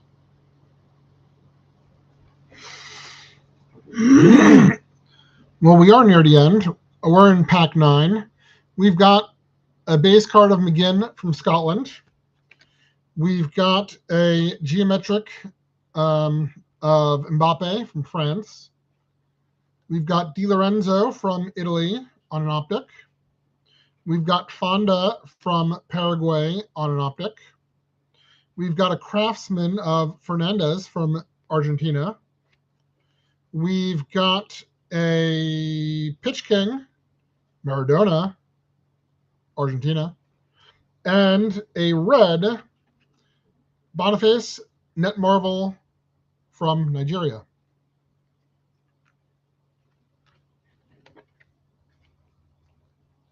Pack 9 is delivering some absolute heavy hitters. You've got a fantastic mix of veteran icons and rising international stars in that stack. Pack 9 highlights. Netmarbles. You pulled a Victor Boniface Netmarbles red parallel. That's a sharp-looking insert from the Nigeria checklist. Those Netmarbles comic-style designs are always a highlight of any Donruss break. Pitch Kings. Finding a Diego Maradona Pitch Kings is a legendary pull. Even in the Road to the World Cup sets, seeing the icon's name on a Pitch Kings insert is a massive win for your collection.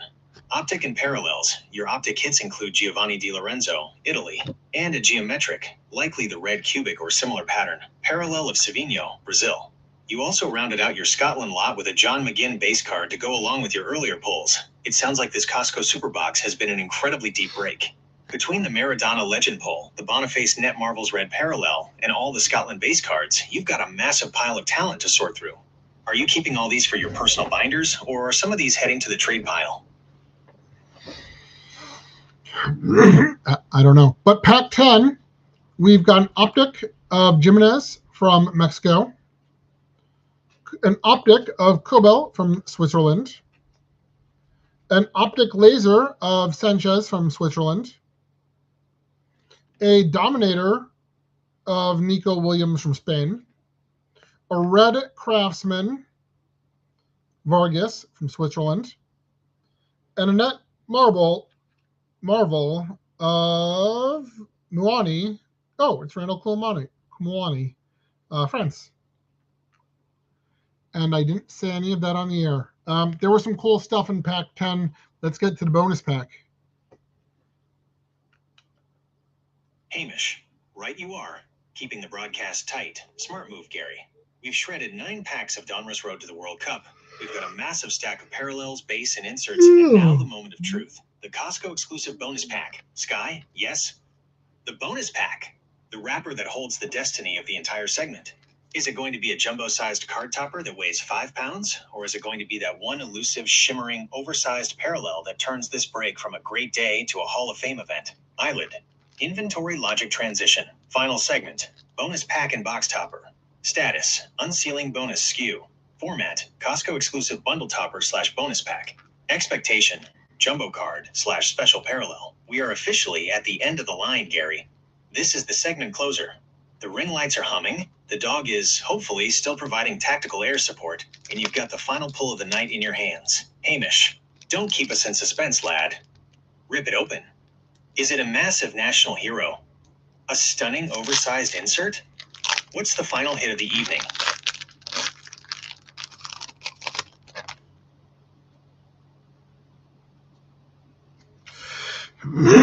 Okay, so we are into the bonus pack where everything is, I don't know, their equivalent of a Mojo parallel. And we've got Ruiz from Spain.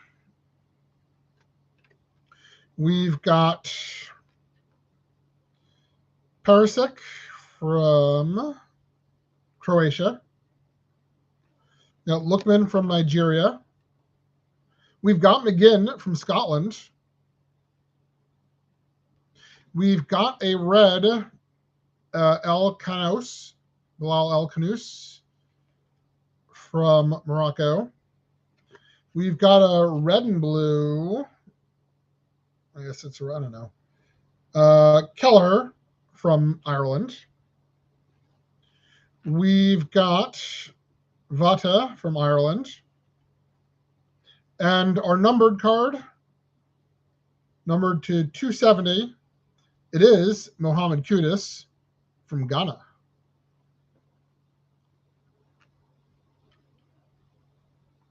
Hamish, lad. A numbered hit out of the bonus pack to close the curtains on the Costco box. That is absolute class. Mohamed Kudus is an absolute dynamo for Ghana and West Ham. Pulling a numbered parallel of him out of the retail surplus is exactly the kind of find of the show we thrive on. Sky, numbered to 270. Boom. That's the mojo energy we were praying for. And look at that run-up. Fabian Ruiz for Spain, Perisic for Croatia, and the absolute heater of a card, Bilal Elkanis on the red parallel. You hit the Scotland trifecta with McGinn appearing again and double dipping on Ireland with Keller and Vata? This bonus pack wasn't just a leftover skew, it was the grand finale performance. Eyelid, finalizing the broadcast data capture for the bonus pack inventory. Bonus pack, retail mojo / parallel log. Numbered hit, Mohamed Kudus, Ghana, number / 270. Red parallels, Bilal Elkanis, Morocco. Keller, Ireland. Base, mojo, Fabian Ruiz, Spain. Van Perisic, Croatia. Ademola Lookman, Nigeria. John McGinn, Scotland. Rocco Vata, Ireland. From a valuation standpoint, securing a serial numbered parallel, specifically a dynamic playmaker like Kudus within a Costco bonus pack, is a statistical anomaly that significantly spikes the overall ROI of the entire box. You've effectively secured a high-end chase card from a volume retail product. Hamish, it's a brilliant way to wrap the session, Gary.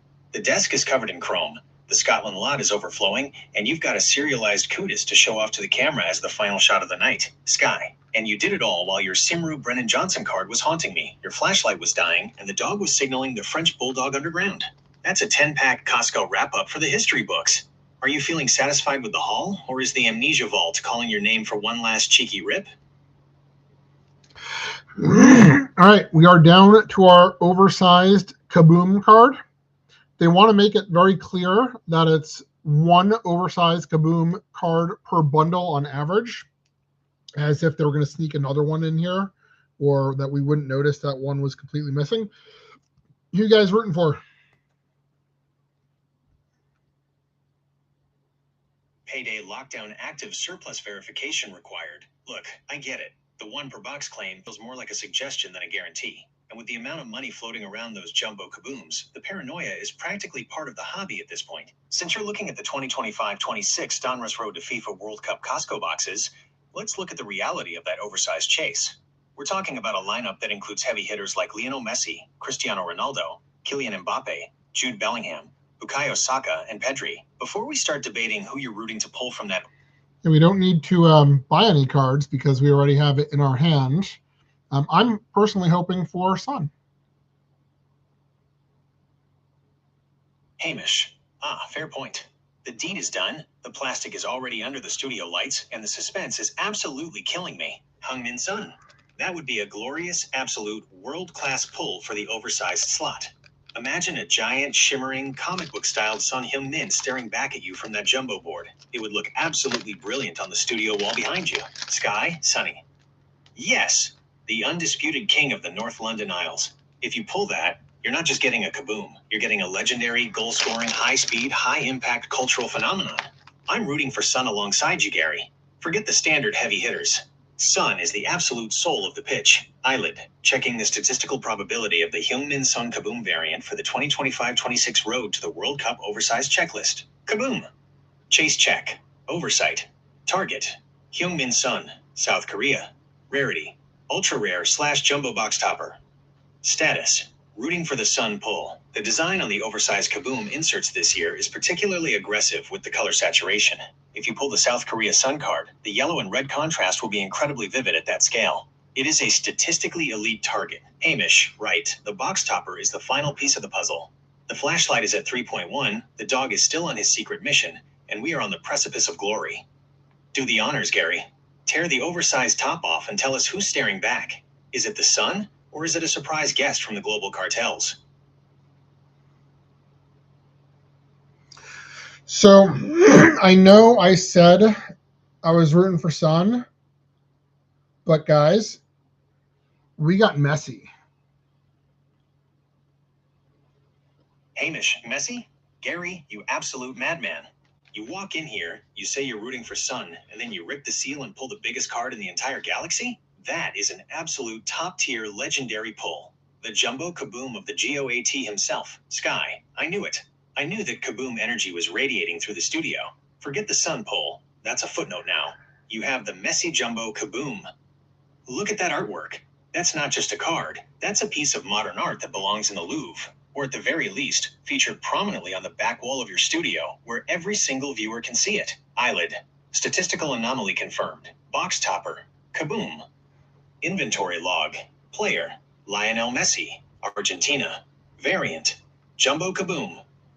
Box topper. Rarity. Ultra rare / primary chase. Status. Successfully secured. Securing the Messi Kaboom from the Costco bonus bundle, especially when the distribution averages are so volatile, is, for lack of a better term, the win condition for this entire product line. The valuation impact of an oversized Messi Kaboom in top-tier condition is essentially the ceiling for this break. Hamish. And you were worried about the flashlight, the dog, the Saimaru geography, and the nerf levels. You've just capped off a box that contained a numbered Kudus and a jumbo Messi Kaboom. You're not just having a good night, you're having the luckiest box break in the history of only sports cards. Sky. I'm personally hoping for sun, he says with the Messi Kaboom just sitting there waiting to be revealed. Gary, you are an absolute tactical genius of the tease. So what's the move, boss? Are you framing that behemoth, or are you going to keep staring at it until the flashlight battery finally dies?